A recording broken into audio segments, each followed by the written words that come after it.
Good morning students. आज की class में आप सभी का स्वागत है। आप सभी को पता है कि अभी का क्लास जो है सब्जेक्ट वर्ब एग्रीमेंट का चल रहा है। तो आज मैं सब्जेक्ट वर्ब एग्रीमेंट का अगला स्टेप यानी रूल नंबर 22 पर प्रकाश डालने जा रहा हूँ। आपसे रिक्वेस्ट है कि आप लोग ध्यान से इस विषय को समझें और यदि कोई कमेंट हो तो आप लोग निर्भीक भाव से करने का प्रयास करें।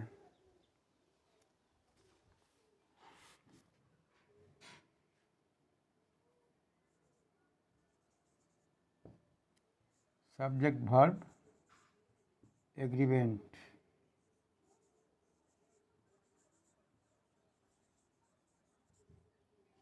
कंटिन्यूड।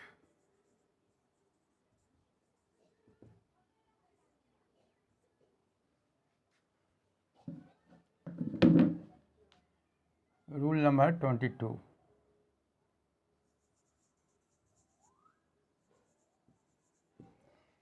देखिए रूल नंबर 22 से क्या पता चलता है।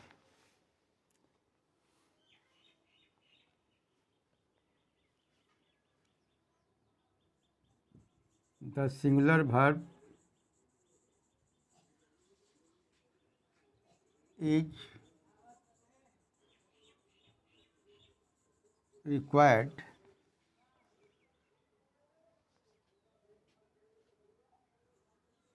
after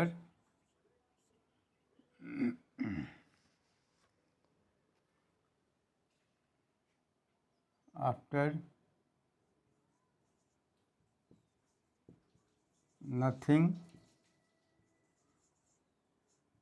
but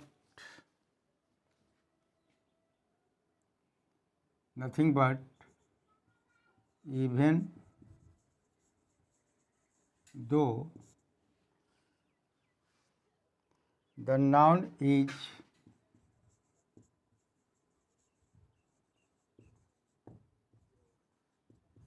in the singular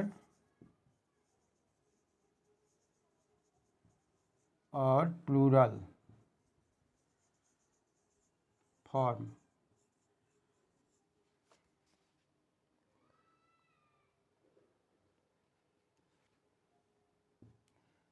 देखिए रूल नंबर 22 क्या बोल रहा है कि द सिंगुलर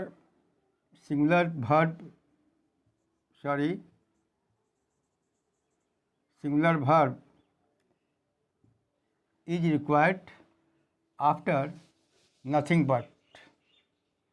ये नथिंग बट जो है, नथिंग बट के यदि नथिंग बट सब्जेक्ट की जगह पर रहता है तो इसके साथ में सिंगुलर वर्ब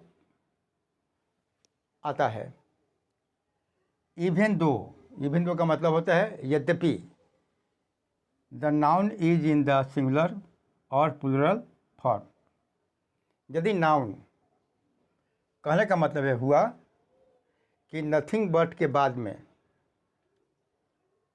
यदि नथिंग बट सब्जेक्ट की जगह पर हो और नथिंग बट के बाद में जो नाउन आता है वह सिंगुलर हो या प्लूरल हो। ठीक है, यदि नथिंग बट सब्जेक्ट की जगह पर हो और नथिंग बट के बाद में जो आने वाला नाउन सिंगुलर हो या प्लूरल हो, दोनों अवस्था में जो उनके साथ में वर्ब होगा वो हमेशा क्या होगा? सिंगुलर होगा। ठीक है, इस रूल का मतलब यही है कि यदि नथिंग बट सब्जेक्ट की जगह पर हो और उसके बाद में आने वाला नाउन सिंगुलर हो या प्लूरल हो, दोनों अवस्था में जो उनके साथ में वर्ब आएगा वो हमेशा सिंगुलर फॉर्म में ही रहेगा। ठीक है, अब एग्जाम्पल देखिए।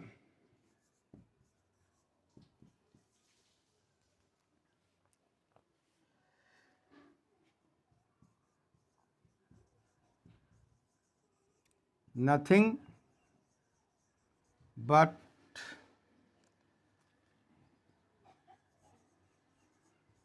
water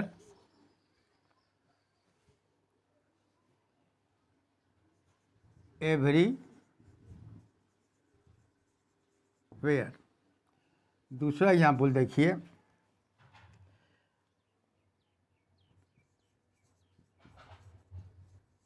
nothing but trees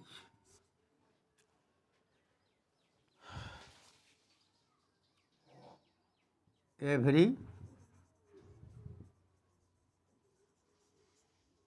ध्यान दीजिए, रूल में ये कहा गया है कि नथिंग बट के बाद में,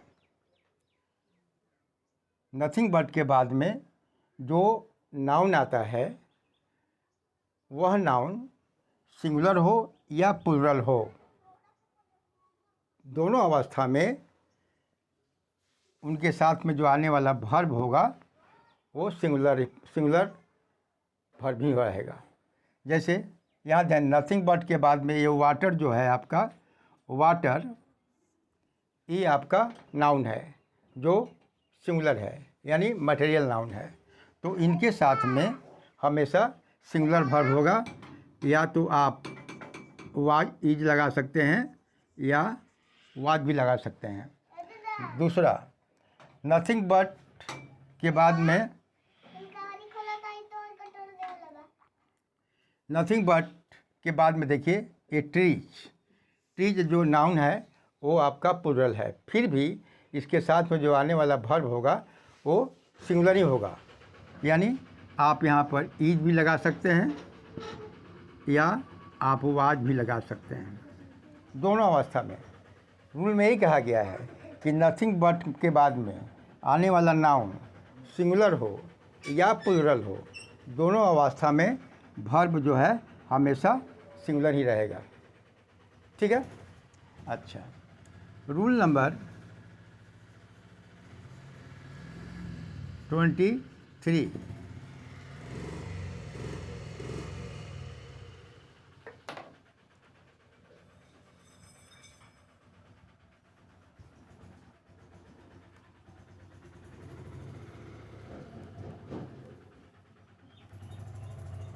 अब देखिए रूल नंबर 23 क्या कह रहा है।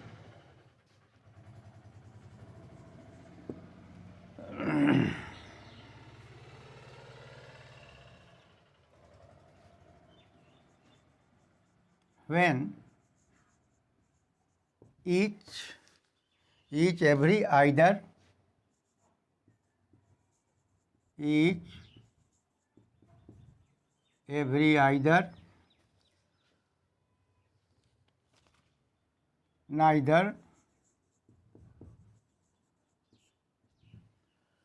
neither one everyone anyone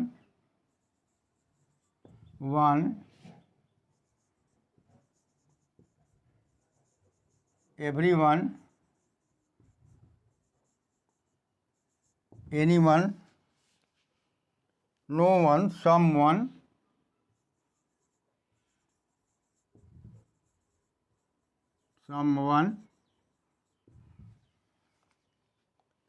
nobody somebody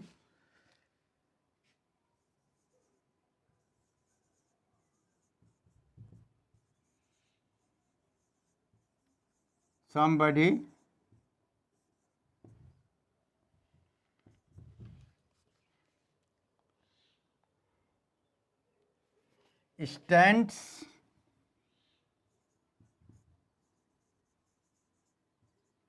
as a subject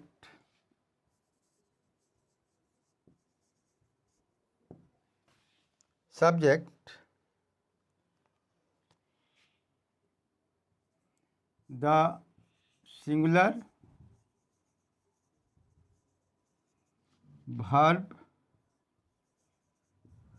is required।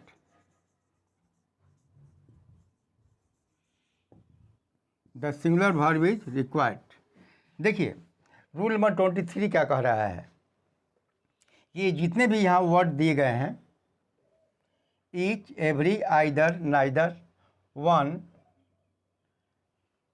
Neither, one, everyone, anyone, no one, someone, nobody, somebody, ये सभी जितने इंग्लिश वर्ड्स हैं, यदि स्टैंड्स एज ए सब्जेक्ट, यदि इनमें से कोई भी सब्जेक्ट की जगह रहता है तो इनके साथ में जो आने वाला वर्ब होगा वो क्या होगा? सिंगुलर होगा। ठीक है, एक बार मैं और रिपीट कर देता हूँ कि ये जितने भी इंग्लिश वर्ड्स हैं, यदि ये सब्जेक्ट के स्थान पर रहते हैं तो इनके साथ में जो वर्ब होगा वो हमेशा सिंगुलर फॉर्म में रहेगा। एग्जाम्पल देखिए,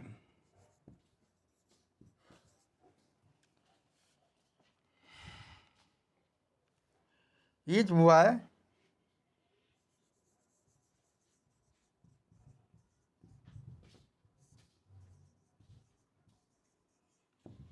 दूसरा एग्जाम्पल देखिए,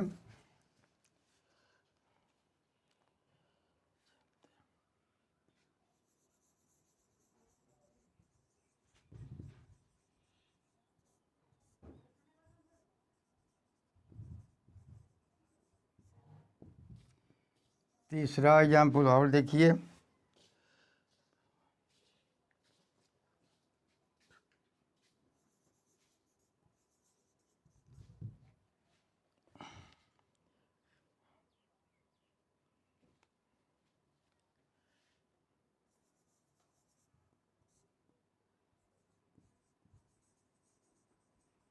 प्रेजेंट।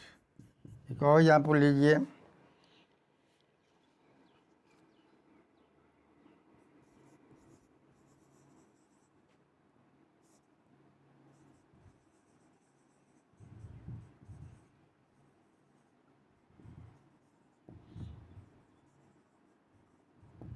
वर्ब 5। तो एग्जाम्पल देखिए,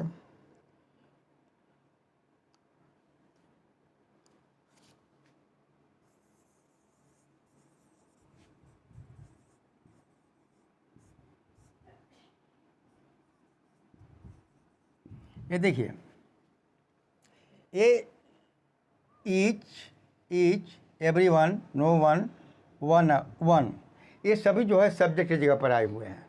तो जब ये सब्जेक्ट की जगह पर आए हुए हैं तो इनके साथ में जो आने वाला वर्ब होगा वो हमेशा सिंगुलर फॉर्म में रहेगा।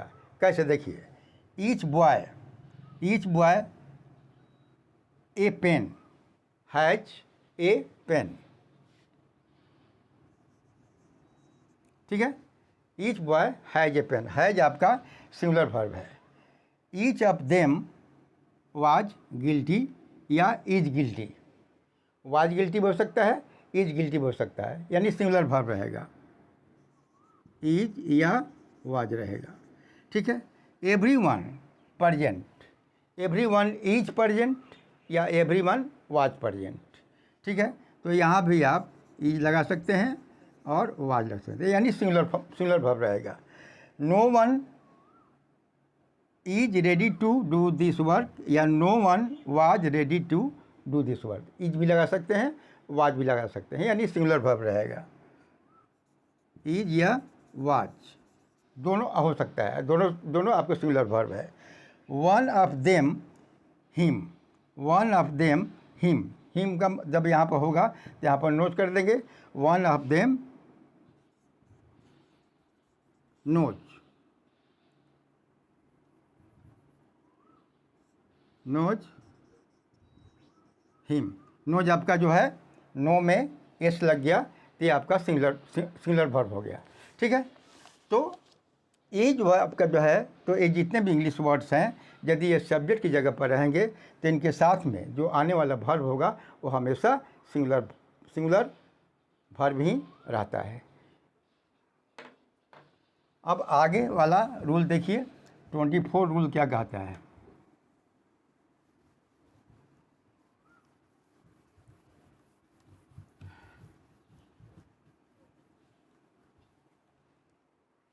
Rule 24,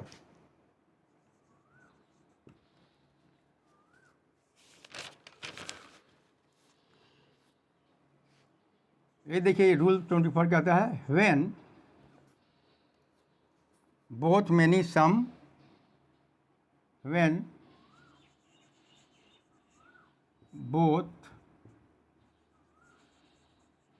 many some and few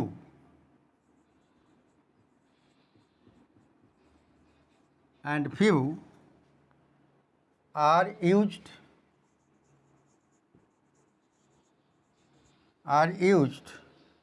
as a subject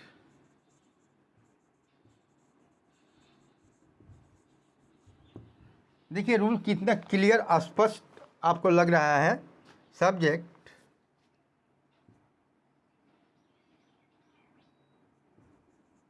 the plural verb is required। देखिए the plural verb is required. अब देखिए रूल नंबर 24 का हिंदी मीनिंग समझिए क्या कह रहा है कि यदि मानी आपका बोथ मैनी सम फ्यू, ये 4 इंग्लिश वर्ड हैं। Both many some few, both का मतलब होता है दोनों, मैनी का मतलब आप जानते हैं बहुत, सम का मतलब होता है कुछ थोड़ा, और फ्यू का मतलब होता है कुछ या थोड़ा। ठीक है। Are use as a subject, यानी बोथ मैनी सम फ्यू यदि ये सब्जेक्ट की जगह रहते हैं तो इनके साथ में जो वर्ब होगा वो हमेशा प्लूरल फॉर्म में रहेगा। ठीक है। बोथ मैनी सम और फ्यू ये यदि सब्जेक्ट की जगह पर आते हैं, सब्जेक्ट के स्थान पर आते हैं, तो इनके साथ में जो आने वाला वर्ब होता है वो हमेशा प्लूरल फॉर्म में रहता है। एग्जाम्पल देखिए,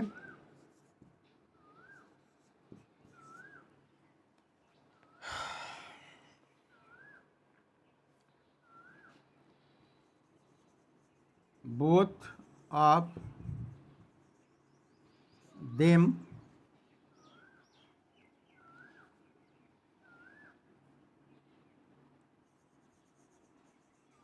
रेडी टू गो। ठीक है।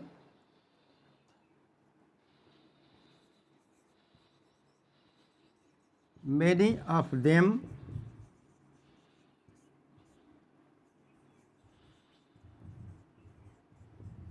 guilty। तीसरा एग्जाम्पल देखिए,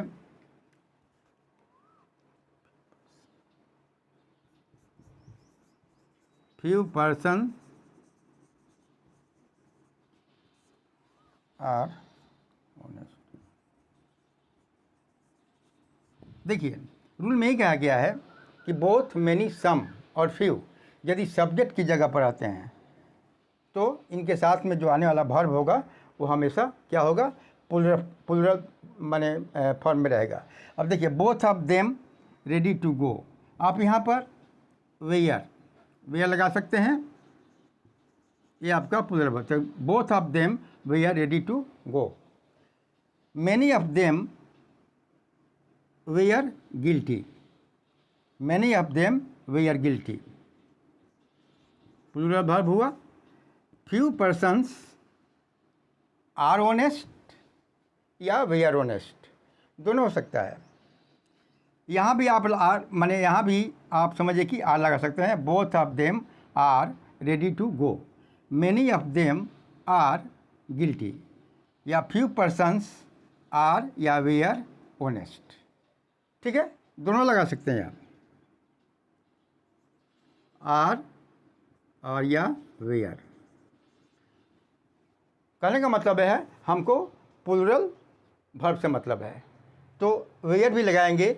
यदि आप यहाँ पर आर भी लगाते हैं, both of them are ready to go, या मैनी ऑफ देम आर या वे आर गिल्टी, और फ्यू पर्सन्स आर या वे आर ऑनेस्ट।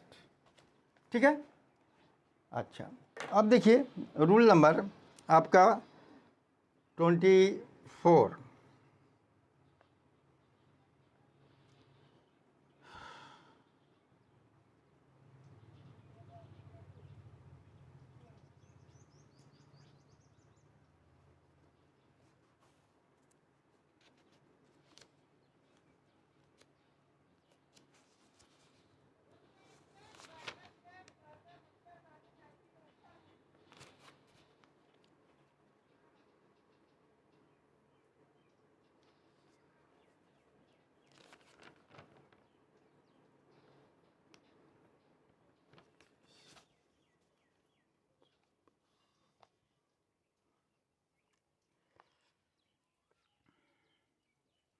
अब देखिए रूल नंबर 25।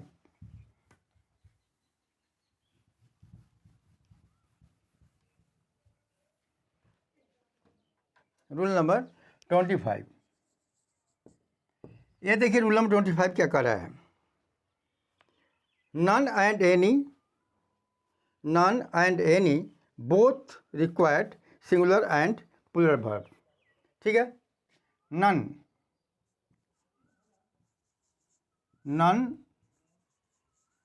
एंड एनी, ठीक है, बोथ रिक्वायर्ड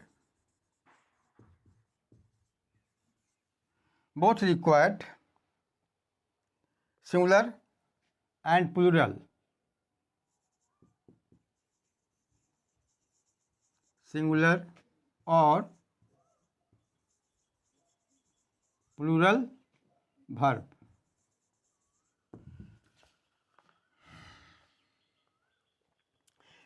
इसका देखिए रूल नंबर 25 का मतलब क्या हुआ। यदि नन और एनी,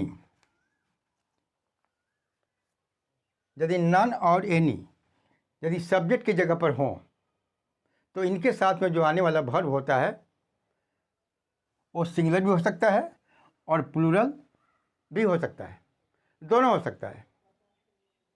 ठीक है, इस बात को खूब माइन्यूटली समझ लीजिएगा कि नन और एनी यदि ये सब्जेक्ट की जगह पर हैं, नन और एनी दोनों में से कोई यदि ये सब्जेक्ट की जगह पर हैं तो इनके साथ में जो वर्ब होगा वो सिंगुलर भी हो सकता है और प्लूरल भी हो सकता है। मतलब दोनों में से दोनों हो सकता है या दोनों में से कोई एक हो सकता है।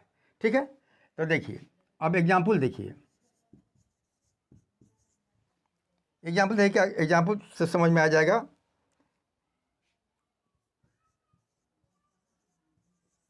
नन ऑफ देम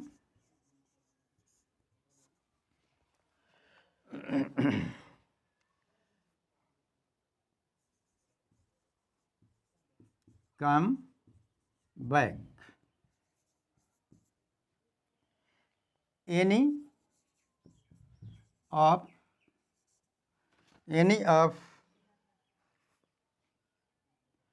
them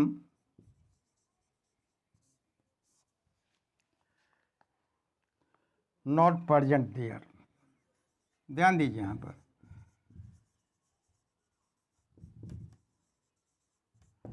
देखिए रूल नंबर 25 क्या कर रहा है कि यदि नन और एनी यदि सब्जेक्ट की जगह पर है, देखिए नन और एनी जो है दोनों सब्जेक्ट के स्थान पर हैं। ये तो आपको पता है कि जो भी मतलब सेंटेंस का जो फर्स्ट वर्ड होता है, चाहे कोई भी हो, सेंटेंस का जो फर्स्ट वर्ड जो भी हो, यानी जिस वर्ड से सेंटेंस स्टार्ट होता है वही सेंटेंस का सब्जेक्ट माना जाता है। ठीक है, तो यहाँ पर सेंटेंस आपका नन से शुरू हो रहा है तो नन जो आपका सब्जेक्ट के स्थान पर है, एनी से शुरू हो रहा है सब्जेक्ट तो एनी जो है आपका सब्जेक्ट के स्थान पर है। तो नन से यदि मतलब कोई भी माने नन और एनी में से कोई भी यदि सब्जेक्ट की जगह पर हो तो इनके साथ में जो वर्ब होगा वो सिंगुलर भी हो सकता है और प्लूरल भी हो सकता है। देखिए नन ऑफ देम, आप यहाँ पर हैज भी लगा सकते हैं और हैव भी लगा सकते हैं, क्योंकि हैज आता है सिंगुलर के लिए, हैव आता है प्लूरल के लिए। ठीक है, अच्छा, any of them not present there, यहाँ पर आप लगा सकते हैं आर नॉट प्रेजेंट देयर या वेयर नॉट प्रेजेंट देयर, दोनों लगा सकते हैं। आर भी लगा सकते हैं और वेयर भी लगा सकते हैं, या इज भी लगा सकते हैं। Any of them is not present there या any of them were not present there, दोनों लगा सकते हैं। वेयर के बदला में आप आर भी लगा सकते हैं। कहने का मतलब हुआ कि एनी और नन और एनी यदि दोनों ये सब्जेक्ट की जगह पर हो तो इनके साथ में हमेशा जो वर्ब आता है वो सिंगुलर और प्लूरल दोनों हो सकता है, या दोनों में से कोई एक हो सकता है। ठीक है, तो आज का क्लास मैं यहीं पर एंड करता हूँ। तब तक के लिए धन्यवाद।